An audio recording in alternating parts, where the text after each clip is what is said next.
ಎಲ್ಲರಿಗೂ ಜೈ ಭೀಮ್ ನಮನಗಳು. ನಾನು ಅರುಣ್ ಜೋಳದ ಕೂಡ್ಲಿಗಿ. ಅಂಬೇಡ್ಕರ್ ಓದು ಸರಣಿ 30ಕ್ಕೆ ಸ್ವಾಗತ. ಚಳ್ಳಕೆರೆಯ ಪ್ರಧಾನ ಸಿವಿಲ್ ನ್ಯಾಯಾಲಯದಲ್ಲಿ ಪ್ರಥಮ ದರ್ಜೆ ಸಹಾಯಕರಾಗಿ ಕೆಲಸ ಮಾಡುವ ರೇಣುಕಾ ಚಿತ್ರದುರ್ಗ ಅವರು ಓದು ಬರಹದ ಬಗ್ಗೆ, ಸಿನಿಮಾ ಬಗ್ಗೆ, ವರ್ತಮಾನದ ಸಂಗತಿಗಳ ಬಗ್ಗೆ ಟೀಕೆ ಟಿಪ್ಪಣಿ ವ್ಯಂಗ್ಯ ಮಾಡ್ತಾ ಸೋಷಿಯಲ್ ಮೀಡಿಯಾದಲ್ಲಿ ಸಕ್ರಿಯವಾಗಿದ್ದಾರೆ. ಧಾರಾವಾಹಿಗಳಲ್ಲಿ ಹಾವನ್ನು, ಸರ್ಪವನ್ನು ಮೌಢ್ಯದ ದೊಡ್ಡ ಮಾರ್ಕೆಟ್ ಮಾಡಿರುವ ಈ ಹೊತ್ತಲ್ಲಿ ಅಂಬೇಡ್ಕರ್ ಬರೆದ ಸರ್ಪದಲ್ಲಿ ಸಮಗಾರನಿದ್ದಾನೋ ಅಥವಾ ಮನುಷ್ಯರಲ್ಲಿ ಸರ್ಪವಿದೆಯೇ ಎನ್ನುವ ತುಂಬ ಸೂಕ್ಷ್ಮವಾದ ವಿಶ್ಲೇಷಣೆ ಮಾಡಿದ್ದಾರೆ. ರೇಣುಕಾ ಚಿತ್ರದುರ್ಗ ಅವರು ಕೂಡ ಈ ಬರಹವನ್ನು ತುಂಬ ವಿಶಿಷ್ಟವಾಗಿ ಓದಿದ್ದಾರೆ. ಕೇಳಿ. ನಮಸ್ಕಾರ ಸ್ನೇಹಿತರೆ, ನನ್ನ ಹೆಸರು ರೇಣುಕಾ ಚಿತ್ರದುರ್ಗ. ನಾನು ಚಳ್ಳಕೆರೆಯ ಪ್ರಧಾನ ಸಿವಿಲ್ ನ್ಯಾಯಾಲಯದಲ್ಲಿ ಪ್ರಥಮ ದರ್ಜೆ ಸಹಾಯಕಿಯಾಗಿ ಕರ್ತವ್ಯ ನಿರ್ವಹಿಸುತ್ತಿದ್ದೇನೆ.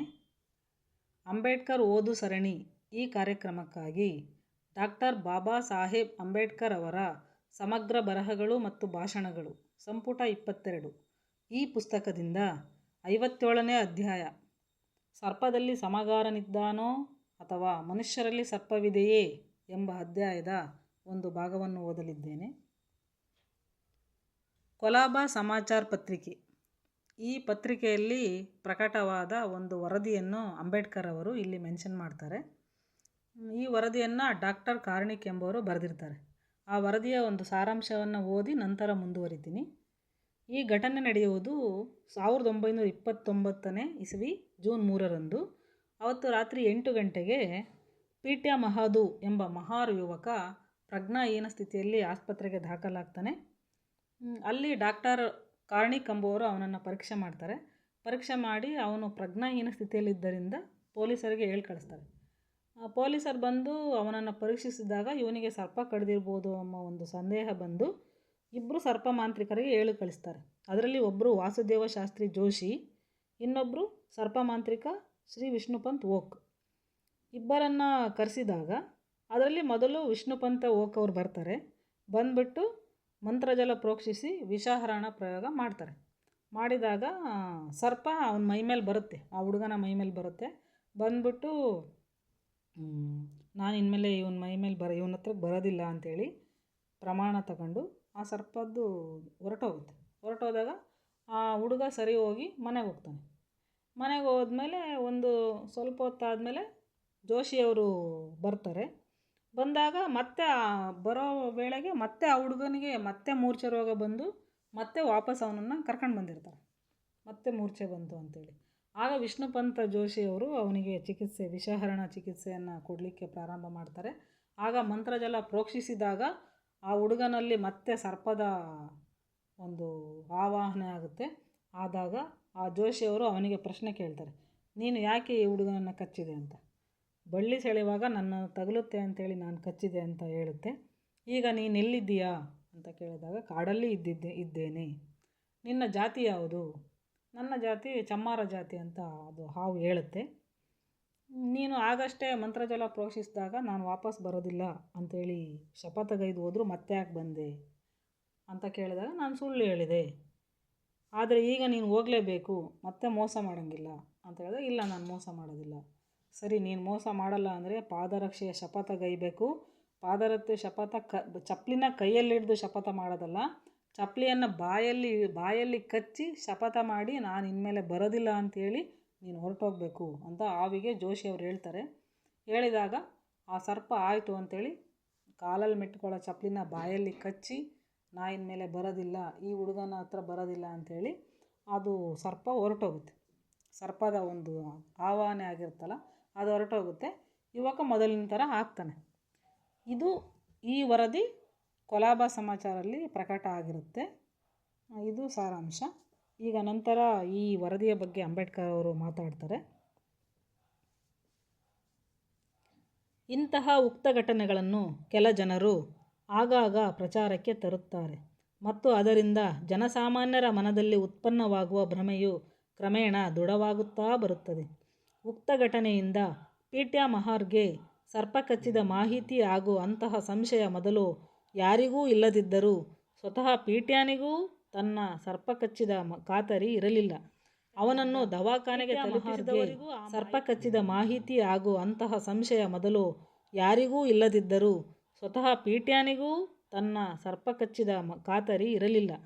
ಅವನನ್ನು ದವಾಖಾನೆಗೆ ತಲುಪಿಸಿದವರಿಗೂ ಆ ಮಾಹಿತಿ ಇರಲಿಲ್ಲ. ಅಲ್ಲದೆ ಡಾಕ್ಟರು ಅವನಿಗೆ ಸರಿಯಾದ ಚಿಕಿತ್ಸೆ ಮಾಡಿರಲಿಲ್ಲ. ಡಾಕ್ಟರ್ ಕಾರ್ನಿಕ್ ಅವರು ಪೀಟ್ಯಾನಿಗೆ ಸರ್ಪ ಕಚ್ಚಿದ್ದಕ್ಕೆ ಅವನನ್ನು ಮಾಂತ್ರಿಕನ ಬಳಿಗೆ ಕಳುಹುವ ಮುನ್ನ ಖಚಿತಪಡಿಸಿಕೊಂಡಿರಲಿಲ್ಲ ಎಂದೇ ಹೇಳಬೇಕಾಗುತ್ತದೆ. ಸರ್ಪ ಕಡಿತ ಪೂರ್ಣ ಪ್ರಮಾಣದಲ್ಲಿ ಆಗಿರದೆ ಮನುಷ್ಯ ದೇಹದಲ್ಲಿ ಪೂರ್ಣ ವಿಷ ಇಳಿದಿರದಿದ್ದರೆ ಆ ವಿಷದಿಂದ ಪ್ರಾಣಘಾತಕ ಪರಿಣಾಮವೇನೂ ಆಗುವುದಿಲ್ಲ ಮತ್ತು ವಿಷ ಕಳೆದ ಶ್ರೇಯ ಮಾಂತ್ರಿಕನಿಗೋ ವೈದ್ಯನಿಗೋ ಹೋಗುತ್ತದೆ.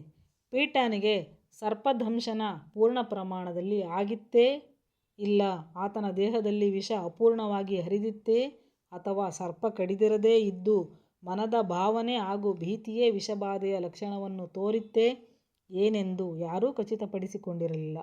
ಅಪೂರ್ಣ ವಿಷದ ಪರಿಣಾಮ ತನ್ನಷ್ಟಕ್ಕೇ ಕೆಲ ಹೊತ್ತಿನಲ್ಲಿ ಕಮ್ಮಿಯಾಗಬಲ್ಲದು ಮತ್ತು ಭಾವನೆಯ ಪರಿಣಾಮವಿದ್ದರೆ ಮಾಂತ್ರಿಕನಿಗೆ ಪುಕ್ಕಟೆ ಶ್ರೇಯ ಲಭಿಸುವುದು ಎಂಬುದನ್ನು ಮರೆಯಬಾರದು.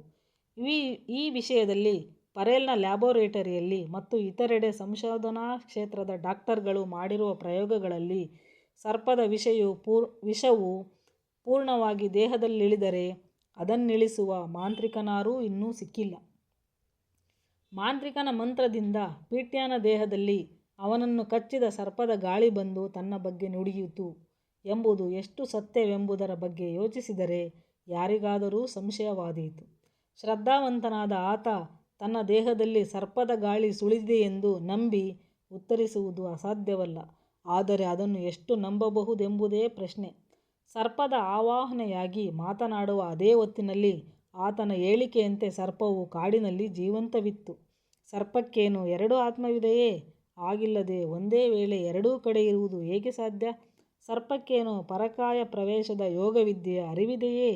ಜೀವಂತ ಮನುಷ್ಯನ ಆತ್ಮವನ್ನು ಯಾರ ದೇಹದಲ್ಲೂ ತರಲಾಗದಿರುವಾಗ ಜೀವಂತ ಸರ್ಪದ ಆತ್ಮವನ್ನು ಹಾಗೆ ತರುವುದೆಂತು? ಸರ್ಪವು ತಾನು ಜಾತಿಯಲ್ಲಿ ಚಮ್ಮಾರನೆಂದಿತು.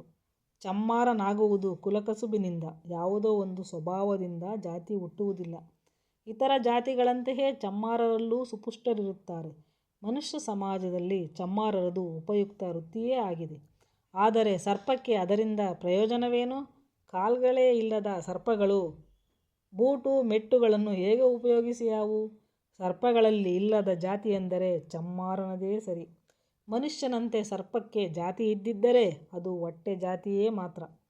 ಕೆಲವು ಸರ್ಪಗಳು ಕೊಲಾಬ ಸಮಾಚಾರಕರ್ತರ ಜಾತಿಯವಾದರೆ ಮತ್ತೆ ಕೆಲವು ಸುದರ್ಶನಕಾರರ ಜಾತಿಯದ್ದು, ಇನ್ನು ಕೆಲವು ಬಾಲಾಕಾರರ ಜಾತಿಯನ್ನೂ ಆಗಿರುವ ಸಂಭವವಿದೆ. ಅದೇ ರೀತಿ ಅವು ಆಹಾರದ ನಿರ್ಬಂಧವನ್ನೂ ಪಾಲಿಸುತ್ತಿರಬಹುದು. ಮೊಟ್ಟೆ ಕಪ್ಪೆಗಳನ್ನು ತಿನ್ನದ ಬ್ರಾಹ್ಮಣ ಸರ್ಪಗಳೂ ಸುದರ್ಶನಕಾರರ ಜಾತಿಬಂಧು ಸರ್ಪಗಳೂ ನೀರಲ್ಲಿ ಸುತ್ತುತ್ತಾ ಎಂದಾದರೊಮ್ಮೆ ಎಡೆಯಾಡಿಸುತ್ತಾ ಇರುತ್ತವೆ. ಕೊಲಾಬ ಸಮಾಚಾರದಲ್ಲಿ ಪ್ರಕಟವಾದ ಮೇಲಿನ ಘಟನೆಯನ್ನೋದಿ ಸರ್ಪಗಳಂತಹ ಹರಿದಾಡುವ ಪ್ರಾಣಿವರ್ಗದಲ್ಲಿ ಜಾತಿಕ್ರಾಂತಿ ಇದೆಯೆಂದು ನಮಗನಿಸುವುದಿಲ್ಲ. ಆದರೆ ಆ ಘಟನೆಯ ಸಮಾಚಾರದ ಸಂಪಾದಕೀಯವನ್ನೋದಿ ಮನುಷ್ಯರಲ್ಲೂ ಇಂತಹ ಸರ್ಪಗಳ ಆಗಿರುವ ಜನರಿದ್ದಾರೆ. ಅವರು ತಮ್ಮ ವಿಷಮಯ ವಿಚಾರಗಳಿಂದ ಮುಗ್ಧ ಜನರ ವಿಚಾರಶಕ್ತಿಯನ್ನು ಮೊಟಕುಗೊಳಿಸುವ ಯತ್ನ ಮಾಡುತ್ತಿದ್ದಾರೆ ಎಂಬುದು ನಮಗೆ ಖಚಿತವಿದೆ. ಇದು ಅಂಬೇಡ್ಕರ್ ಅಭಿಪ್ರಾಯ.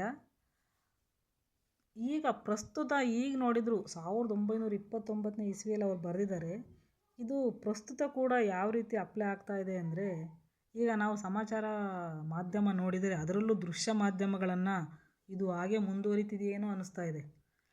ಪ್ರತಿದಿನ ಪ್ರಸಾರವಾಗುವ ಜ್ಯೋತಿಷ್ಯ ಕಾರ್ಯಕ್ರಮ ಜನತೆಯ ಮೆದುಳಿಗೆ ಸಗಣಿ ಏರುತ್ತಾ ಇದೆ. ಎಲ್ಲ ಚಾನಲ್ಗಳಿಗೂ ನಾಗಿಣಿ ಧಾರಾವಾಹಿಗಳು ಬರ್ತಾ ಇದ್ದಾವೆ. ಹಾವಿನ ಬಗ್ಗೆ ಗ್ರಾಫಿಕ್ಕು ತಂತ್ರ ಬಳಸಿ ಸುಳ್ಳಿನ ಮಹಾಪೂರನೇ ಹರಿಸ್ತಾ ಇದ್ದರೆ ಮುಗ್ಧ ಗೃಹಿಣಿಯರು ಕಣ್ಣು ಬಾಯಿ ಬಿಟ್ಕೊಂಡು ನೋಡ್ತಾ ಕೂತಿದ್ದಾರೆ. ಬರೀ ನಾಗಿಣಿ ಕಾರ್ಯಕ್ರಮ ಅಷ್ಟೇ ಅಲ್ಲ, ಇಂತಹ ಸುಳ್ಳುಗಳನ್ನೇ ಸುಂದರವಾಗಿ ಎಣೆದು ಗ್ರಾಫಿಕ್ ಬಳಸಿ ರಾಜಕೀಯ ನಾಯಕರು ಮಾಡದೇ ಇರುವ ಸಾಧನೆಗಳನ್ನು ಕಿರುತೆರೆ ಮೇಲೆ ವಿಜೃಂಭಿಸಿ ದೃಶ್ಯ ಮಾಧ್ಯಮಗಳು ಏನೇನೋ ಕಟ್ಟುಕಥೆಗಳನ್ನು ಕಟ್ತಾ ಇದ್ದಾವೆ. ಒಟ್ಟಿನಲ್ಲಿ ಆಗಲೂ ಈಗಲೂ ತಮ್ಮ ವಿಷಮಯ ವಿಚಾರಗಳಿಂದ ಮುಗ್ಧ ಜನರ ವಿಚಾರಶಕ್ತಿಯನ್ನು ಮೊಟಕುಗೊಳಿಸುವ ಯತ್ನ ಮಾಡುತ್ತಲೇ ಇದ್ದಾರೆ. ಇದನ್ನು ಜನರು ಅರ್ಥ ಮಾಡಿಕೊಂಡು ಸತ್ಯವನ್ನು ಅರಿಯುವ ದಾರಿಯೆಡೆ ಸಾಗಬೇಕಾಗಿರುವ ಅವಶ್ಯಕತೆ ತುಂಬ ಇದೆ. ಧನ್ಯವಾದಗಳು. ಕೇಳಿಸ್ಕೊಂಡ ಎಲ್ರಿಗೂ ಧನ್ಯವಾದಗಳು. ಬಾಬಾ ಸಾಹೇಬರ ಅರಿವಿನ ಪಯಣಕ್ಕೆ ನೀವು ಜೊತೆಯಾಗಿ. ಸಬ್ಸ್ಕ್ರೈಬ್ ಮಾಡದಿದ್ದರೆ ಸಬ್ಸ್ಕ್ರೈಬ್ ಮಾಡಿ, ಇಷ್ಟ ಆದರೆ ಲೈಕ್ ಒತ್ತಿ, ಮುಖ್ಯವಾಗಿ ನಿಮ್ಮ ಆಪ್ತರಿಗೆ ಶೇರ್ ಮಾಡಿ ಕೇಳಿಸಿ. ನಿಮಗೇನು ಅನಿಸುತ್ತೋ ಕಮೆಂಟ್ ಮಾಡಿ. ಮತ್ತೆ ನಾಳಿನ ಸರಣಿಯಲ್ಲಿ ಸಿಗೋಣ. ನಮಸ್ಕಾರ.